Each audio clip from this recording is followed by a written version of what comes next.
My brother smirked, "You can always buy another one, and this is for my future too," after demanding my beach house as his wedding gift. So I said, "Don't plan your future around something you don't own." Here I am absolutely baffled by what just happened at my parents' house during Sunday dinner. I need some perspective because my family is making me feel like I'm living in an alternate reality. For context, 5 years ago, after a particularly successful project launch and subsequent promotion, I bought a modest beach house about 2 hours from where we all live. It's nothing fancy, a 2-bedroom cottage that needs constant maintenance, but it's mine, and I worked incredibly hard for it. I spent weekends renovating it myself, learning plumbing from YouTube videos, and essentially pouring my savings into making it livable. My younger brother, James, 29M, has always been what my parents call a free spirit. He's bounced between jobs, pursued various artistic endeavors, and generally lived a more relaxed lifestyle. I've never judged him for it. We're different people with different priorities. I've helped him out financially several times over the years, no strings attached, because that's what family does. 3 months ago, James announced his engagement to Patricia, 27F. I was genuinely happy for him. Patricia seems lovely, and James appears to have found some stability with her. They've been together for 2 years, and she's been a positive influence on him. I immediately congratulated them and started thinking about what would make an appropriate wedding gift. That brings us to last Sunday. We were all sitting around my parents' dining table. Me, James, Patricia, and our parents Richard, 61M, and Susan, 58F. Wedding planning dominated the conversation as it has for weeks now. Patricia was showing us venue options on her tablet when James suddenly put down his fork and looked directly at me. "So Michael," he said with this oddly formal tone, "Patricia and I have been discussing wedding gifts, and we've decided what we'd really like from you." I smiled, thinking maybe they'd created a registry or needed help with something specific for their new apartment. "Sure, what were you thinking?" "The beach house." I actually laughed. I thought he was joking. The table went silent, and I realized from everyone's expressions that he was completely serious. "I'm sorry," what I managed to say.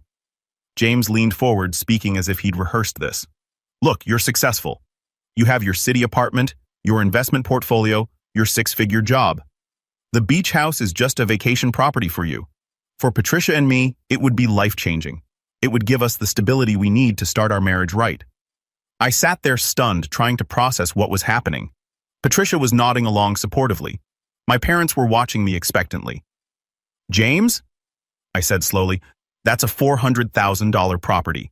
You're asking me to give you a house as a wedding gift. It's not about the money," he said, which immediately made me see red because it's absolutely about the money. It's about family. Successful older siblings help younger ones celebrate life milestones properly.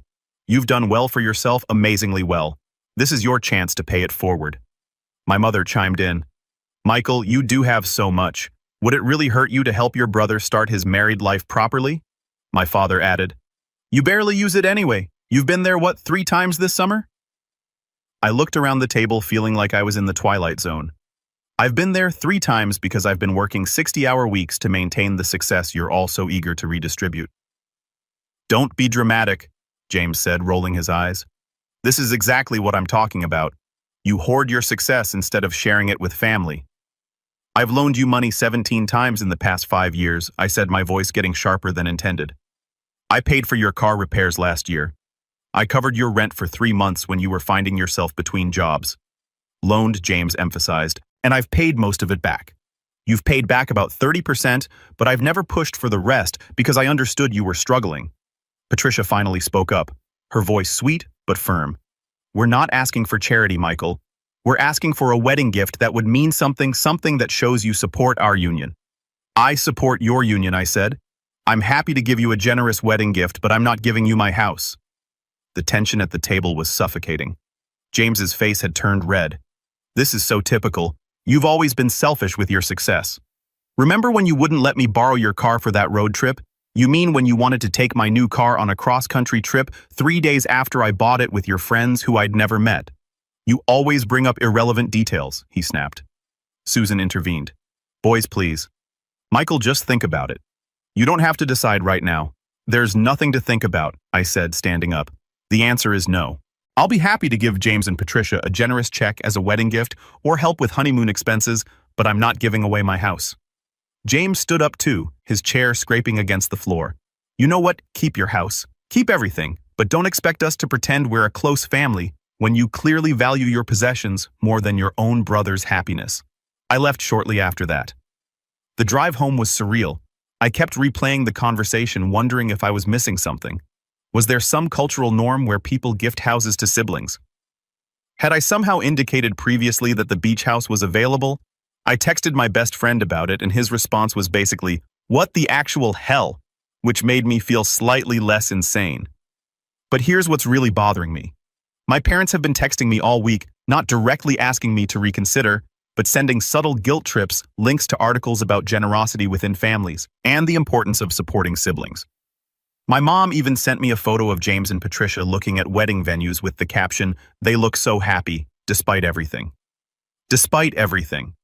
Despite not being given a free house, James hasn't contacted me directly, but he's been very active on social media, posting quotes about knowing who your real family is, and when people show you who they are, believe them. Am I crazy here? I feel like I'm being gaslit by my entire family. The wedding is in 6 months, and I have no idea how to navigate this. I want to support my brother, but his expectation is so far beyond reasonable that I don't know how to bridge this gap. Update 1 2 weeks later. I thought things couldn't get more surreal after my last post, but I was wrong. Very, very wrong. After 2 weeks of family Cold War, I received a text from James saying he wanted to talk. He suggested we meet for coffee, just the two of us, to clear the air. I agreed, hoping maybe he'd come to his senses. I arrived at our usual coffee shop downtown to find not just James but Patricia too. That should have been my first red flag, but I decided to stay and hear them out. James started with what seemed like an apology. "Michael, I realize I approached this all wrong at dinner. I was nervous and it came out more aggressive than I intended. I felt myself relaxing slightly. I appreciate that. It was definitely a shock." Patricia leaned forward. "We've been doing a lot of thinking about what you said about it being a $400,000 property. Right?" I said, wondering where this was going. "And you're absolutely right," James continued. "It's unreasonable to expect such a valuable gift without giving something in return." I nodded, relieved that they were finally seeing reason. "So, we have a proposal," Patricia said, pulling out her phone. "We've been looking at comparable properties in the area, and we think we could manage a payment plan. Maybe $500 a month for as long as it takes." I did the math quickly in my head. That would take over 66 years to pay off, not including property taxes, maintenance, and insurance. "Well, family discount," James said, with what he probably thought was a charming smile. "That's not a family discount. That's basically rent below market rent, actually." "But eventually we'd own it," Patricia pointed out. "In 2090, I said flatly. "And what about interest between brothers?" James looked offended. I took a deep breath. "Guys, I appreciate that you're trying to find a compromise, but this isn't one. You're essentially asking me to give you the house with a token payment plan that wouldn't even cover basic expenses." "We could take care of maintenance," Patricia offered. "The maintenance costs on a beach house are substantial. The salt air alone means constant upkeep. Last year I spent $15,000 on repairs and maintenance." Their faces fell. James's expression hardened again. "So that's it. You won't even consider helping us. I've offered to help, just not by giving you my house." "Your second house," Patricia corrected. "Your vacation house." "My house that I worked for, saved for, and renovated myself," I countered. The conversation deteriorated from there. James accused me of rubbing my success in his face. Patricia suggested I was holding James back from his potential by not supporting him properly. They left in a huff, and I thought that would be the end of it. I was wrong. 3 days later, my doorman called up to say my brother and his fiancée were here to see me. I was working from home and in the middle of a complex code review, but I told him to send them up, hoping maybe they'd come to genuinely apologize. They walked in carrying a measuring tape, a notebook, and what looked like paint samples. "What's going on?" I asked, completely confused. "We're going to the beach house this weekend," James announced. "We wanted to get your key so we can really envision it properly." "Envision what our future home," Patricia said, as if this was obvious. "We need to measure the rooms, see what furniture would fit, decide if we need to repaint." "You're not getting my key," I said, incredulous. "Michael, be reasonable," James said. "We're trying to be practical here. If we're going to make this work, we need to plan. Make what work. I've told you repeatedly that I'm not giving you my house." Patricia turned to James with a sad, disappointed look. "I told you he wouldn't cooperate. We should just go through your parents. Go through my parents for what I asked. They have a spare key," James said, "from when you had them check on the place during that hurricane last year." My blood went cold. You are not going to my house without my permission. It's going to be our house, Patricia said quietly. We're just trying to prepare. It's not going to be your house, I nearly shouted. James stepped forward. Look, Michael, I didn't want to bring this up, but Patricia's pregnant. Everything stopped. I stared at them both. Patricia's hand went to her still flat stomach in that protective gesture I'd seen from pregnant friends. Congratulations, I said automatically, my mind racing. But that doesn't change. We need stability, James interrupted. A proper home for our child, your nephew or niece. Doesn't that mean anything to you? Of course it does, but having a child doesn't entitle you to my property. God, you're heartless, Patricia said, tears welling up in her eyes. We're trying to build a family and you're sitting on empty property you barely use. I'm heartless. You're the ones trying to manipulate me into giving you a house by announcing a pregnancy. We're not manipulating anyone, James said angrily. We're being honest about our situation. We need help, and you have the ability to help us. I've offered help. You've rejected anything except the exact help you want. They left after more arguments, with James warning me that I was making a huge mistake and would regret choosing property over family. That evening my mother called. She was crying, actually crying. Michael, how could you? They're having a baby. Your brother is starting a family and you won't even let them look at the house. Mom, they want me to give them the house. As in transfer ownership. That's not normal. What's normal is supporting family. We didn't raise you to be selfish. I'm not being selfish by not giving away a $400,000 asset. It's just a building, Michael. Family is forever. Then why is my family trying to guilt me into giving away just a building? She hung up on me. My own mother hung up on me. Richard called an hour later, his tone more measured, but still disappointed.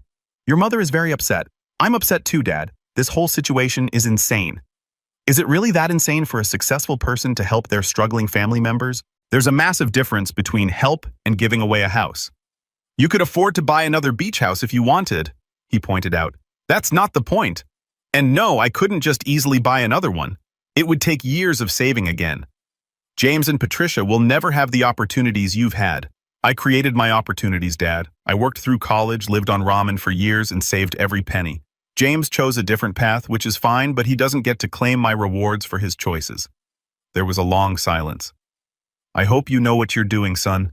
I hope that house is worth losing your brother. I'm not the one making that choice, I said. The next day, James posted on Facebook. Some people value property over family. Some people would rather see empty rooms than help their brother and pregnant fiancé start their lives together. Remember this when someone tells you family comes first. For some people, it's just words. 17 people liked it. 3 commented with supportive messages. My cousin commented asking what happened, and James replied, "Ask Michael about his investment priorities. I've been staying off social media since then, but friends have been screenshotting things for me." Patricia posted a photo of a modest apartment with a caption, "Making the best of what we have, because that's what real families do. They make things work without handouts." Handouts. They're calling my refusal to give them a house a refusal to give handouts. Update 2, 1 month later. I need to update you all on the absolutely insane escalation that happened last weekend. I'm actually writing this from my beach house where I've installed new locks and a security system. But let me back up. After my last update, things went relatively quiet for about 2 weeks. No dramatic family dinners, no surprise visits, just a few passive-aggressive social media posts that I ignored. I started to hope maybe everyone was cooling down and we could have a rational conversation eventually. Then last Friday, I got a call from my neighbor at the beach house, Jennifer. She's a retired teacher who lives there year-round and keeps an eye on things for the summer residents. "Michael, I don't want to alarm you, but there are people at your house. They said they're family." My stomach dropped. "Are they inside?" "No, but they're trying keys at the door." "Should I call the police?" I told her not to call yet, that I'd handle it. I immediately called my parents. My mother answered and I could hear she was in the car. "Oh, Michael, perfect timing. We're actually on our way to the beach house now. You're what Mom, James, and Patricia are trying to break into my house. Don't be dramatic. We gave them the spare key so they could see the place properly. You're being so stubborn about this whole situation. You gave them my key, without my permission. It's just to look, Michael. What harm could that do?" I hung up and immediately called a locksmith asking for emergency service. Then I got in my car and drove the 2 hours to the beach house, probably breaking several traffic laws in the process. When I arrived, I found a scene that still makes my blood boil. James and Patricia were on my deck with my parents, having apparently given up on trying to get inside. They'd brought furniture catalogs, a laptop, and Patricia was taking photos of the exterior. But that wasn't the worst part. There was another couple with them who I didn't recognize. Michael Patricia called out cheerfully, as if this was all normal. "Perfect. You can let us in for the tour."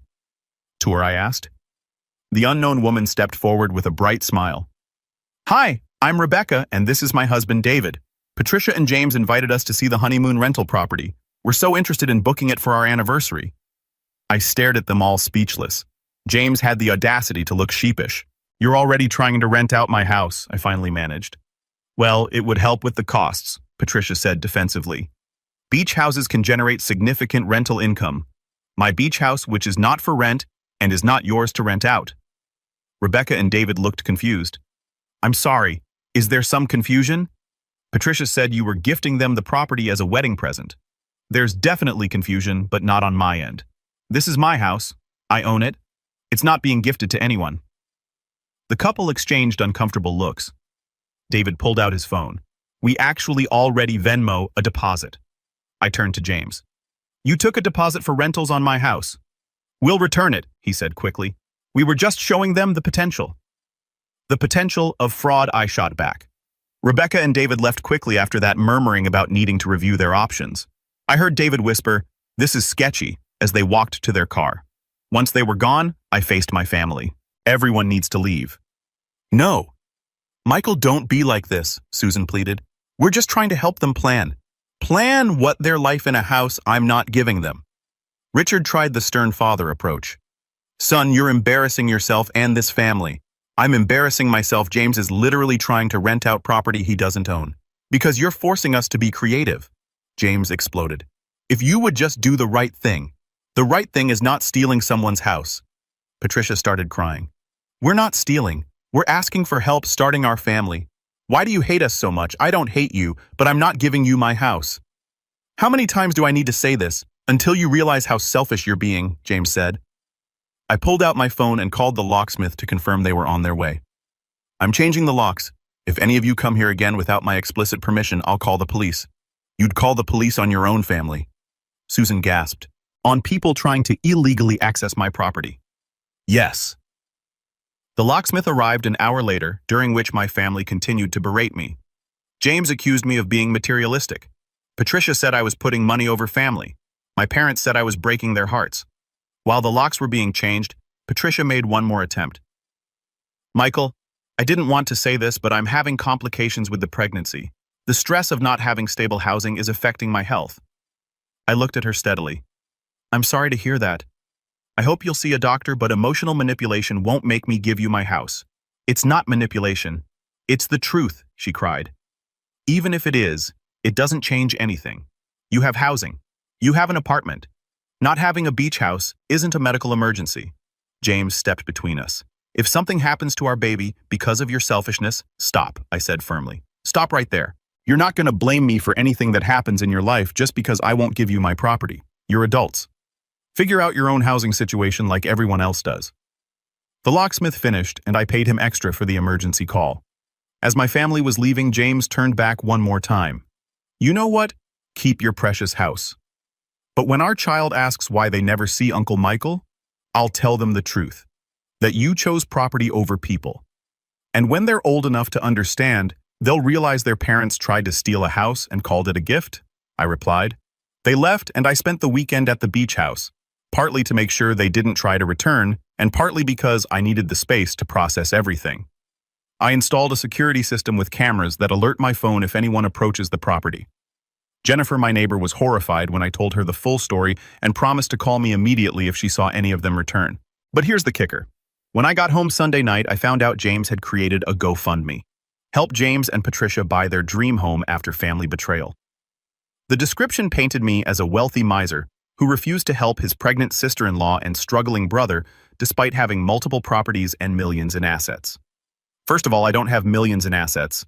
I have my apartment with a mortgage, the beach house also with a mortgage, and yes, a decent 401k and investment portfolio. I'm doing well, but I'm not swimming in Scrooge McDuck money. The GoFundMe had raised $500 from sympathetic strangers and distant relatives who didn't know the full story. I consulted a lawyer friend who said I might have grounds for defamation, but pursuing it would probably cause more family drama than it's worth. He did help me draft a cease and desist letter regarding any further attempts to access my property or misrepresent ownership of it. Final update, 4 months later. I genuinely thought I'd never have to update this again, but what happened last month requires documentation, if only for my own sanity and legal for context. After the GoFundMe incident, things went completely silent. James and Patricia blocked me on all social media. My parents would only discuss neutral topics during our limited interactions. I wasn't invited to any family gatherings, which honestly was a relief. I focused on work, spent weekends at the beach house, and started therapy to deal with the grief of losing my family relationships over this insane situation. Then 5 weeks ago, I received an email from a title company. Congratulations on your pending property transfer. Please review the attached documents for the deed transfer of beach house address to James Morrison and Patricia Williams. My heart stopped. I immediately called the title company. The representative was cheery. "Oh yes, Mr. Morrison. Your brother James submitted all the paperwork for the family transfer. We just need your signature and the transfer tax payment. I never authorized any transfer," I said. "This is fraud." Her tone changed immediately. "Sir, we have documentation here showing your verbal agreement to transfer the property as a wedding gift witnessed by Richard and Susan Morrison on..." She rattled off the date of that infamous family dinner. "A verbal agreement. That's not legally binding for property transfer. Well, that's why we need your signature now to formalize it. You're not getting my signature. This is attempted fraud. I need all documentation you have immediately." She put me on hold. When she came back, her tone was professional but cautious. "Sir, I'm going to need to escalate this to our legal department. Can you please provide proof of ownership? I sent everything. My deed, mortgage documents, tax records, insurance policies." Then I called my lawyer. Not my friend this time, but an actual real estate attorney who specializes in property fraud. The documentation the title company had received was insane. James had submitted an affidavit signed by him claiming I'd verbally agreed to gift the property. A supporting statements from both my parents stating they witnessed this agreement. The letter from Patricia's doctor stating that stress from housing instability was affecting her pregnancy, though notably not recommending any specific solution. Screenshots of text messages where I'd said things like, "I want to help, and I'll give you a generous gift," completely out of context. And the GoFundMe page as evidence of their desperate situation. The attorney immediately sent a cease and desist letter and notified the title company this was attempted fraud. He also told me we needed to file a police report. Filing a police report against your own brother is surreal. The detective who took my statement seemed sympathetic but also weary, like he'd seen too many family disputes. Property fraud between family members is more common than you'd think, he said. Usually it's elderly parents and adult children, but siblings, yeah, we see it. Within 48 hours, everything exploded. James called me from a blocked number screaming that I was ruining his life and had gotten the police involved over a misunderstanding. A misunderstanding? You tried to steal my house. I wasn't stealing. I was formalizing what you already promised. I never promised you my house. I explicitly said no repeatedly. Mom and Dad heard you agree to help us. Help, yes. Give you my house, absolutely not. He hung up on me. Then Patricia called sobbing. How could you? I'm 7 months pregnant and you're trying to have my child's father arrested. I'm not trying to have anyone arrested. I'm protecting myself from fraud. It wasn't fraud. Your parents said you'd agreed but were too proud to admit it publicly. My parents lied or convinced themselves of something that never happened. They're your parents. They wouldn't lie. Then they're delusional. Either way, I never agreed to give you my house. The next call was from Susan. Michael, you need to drop this immediately. James made a mistake, but involving the police, that's too far. He committed fraud, Mom. That's a felony. He's your brother, who tried to steal my house. He wasn't stealing. We told him you'd agreed. Why would you tell him that? There was a long pause. Because you should have. Because it's the right thing to do. Because family helps family. So you lied to him to manipulate both of us. We didn't lie. We interpreted. You said you wanted to help. This is insane. You're all insane. No, Michael. You're the one who's lost perspective. You're choosing property over people. I'm choosing not to be robbed by people. I hung up. The detective called me a few days later. The title company had cooperated fully, and there was clear evidence of attempted fraud. However, the DA was reluctant to pursue charges given the family nature of the dispute and the fact that no actual transfer had occurred. They suggested a restraining order might be more appropriate. My attorney agreed this was probably the best path forward, though he documented everything in case we needed it later. The restraining order hearing was last week. I've never seen my brother look so defeated. Patricia wasn't there. Apparently, she'd been put on bed rest. My parents were there, sitting behind James, glaring at me like I was the villain. The judge reviewed the evidence. He seemed particularly interested in the forged documentation and the fact that my parents had signed false affidavits. "Mr. Morrison," he addressed James, "did you genuinely believe your brother had agreed to give you this property?" James mumbled something about family understanding and informal agreements. The judge turned to my parents. "And you two signed statements saying you witnessed this agreement." Richard spoke up. "We witnessed him saying he would help." "Help with what specifically? With their situation? Did he specifically say he would give them the beach house?" Silence. "I'll take that as a no." The judge looked disgusted. "This is a clear case of attempted fraud, and frankly, you're all fortunate. Mr. Morrison," he meant me, "isn't pursuing criminal charges. He granted the restraining order. James can't come within 500 feet of me or my properties." My parents weren't included, but the judge warned them that filing false affidavits is a crime, and they could face charges if they participated in anything similar again. As we were leaving the courthouse, James walked past me and said quietly, "I hope you're happy. You've destroyed our family."